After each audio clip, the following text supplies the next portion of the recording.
तर मित्रांनो बघा ही घरात बनवली पोपटी, बघूया कशी झाली. आहा तेव्हा आता पोपटीचा सीझन चालू आहे आणि आपल्या मस्त घरात अशी चुलीवर बनवलेली पोपटी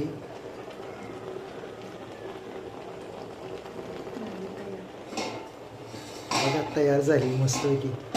या खायला सगळ्या.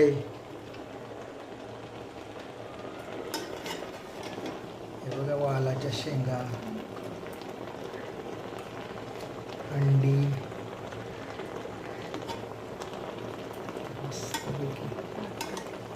रताळा, मका सगळं टाकलंय बघा. सगळ्या शेंगा दिसल्या शेंगा. आहा मस्त.